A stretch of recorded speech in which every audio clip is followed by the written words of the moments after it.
અમદાવાદના રખિયાલ વિસ્તારની નૂતન ભારતી વિદ્યાલયના શિક્ષક પર છરી વડે કરાયેલા હુમલાના વિરોધમાં બોટાદ શાળા સંચાલક મંડળે કલેક્ટરને આવેદનપત્ર આપ્યું। અમદાવાદના રખિયાલ વિસ્તારની નૂતન ભારતી વિદ્યાલયના શિક્ષક પર છરી વડે કરાયેલા હુમલાના વિરોધમાં બોટાદ શાળા સંચાલક મંડળ દ્વારા બોટાદ શહેરની સરકારી સ્કૂલ ખાતેથી એક વિશાળ રેલી યોજવામાં આવી હતી અને અધિક કલેક્ટરને આવેદનપત્ર આપવામાં આવ્યું હતું। શિક્ષકો ઉપર અવારનવાર હુમલાની ઘટનાઓ બને છે, ત્યારે શિક્ષકોની સેફટીને લઈ સરકાર દ્વારા કાર્યવાહી કરવામાં આવે તેવી માંગ કરવામાં આવી હતી।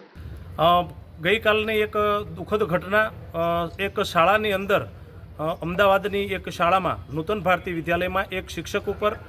જીવલેણ હુમલો કરવામાં આવ્યો, જે ખૂબ નિંદનીય બાબત છે અને ખૂબ શરમજનક ઘટના છે। ત્યારે સમગ્ર ગુજરાતમાં સ્વનિર્ભર શાળા સંચાલક મહામંડળ દ્વારા આજે દરેક જિલ્લાની અંદર આવેદન આપવું અને ખાસ કરી અને અવારનવાર આપણે જોઈએ છીએ કે આવી ઘટનાઓ બનતી હોય છે અને સૌથી વધારે દુઃખની વાત તો એ છે કે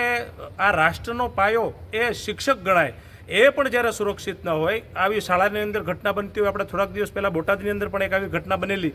તો આવી ઘટનાઓ ન બને અને સરકારમાં એક આવો કાયદો બને, જેમ આપણે હોસ્પિટલની અંદર ડૉક્ટરો નર્સ માટે એક આપણે કાયદો બનાવ્યો છે કે એની ઉપર હુમલો થાય તો ત્વરિત પગલાં લેવામાં આવે અને એને અલગ કાયદાની જોગવાઈ મુજબ એને તાત્કાલિક એની ધરપકડ થાય। આવી એક શાળા માટે પણ આવો એક કાયદો બને, કારણ કે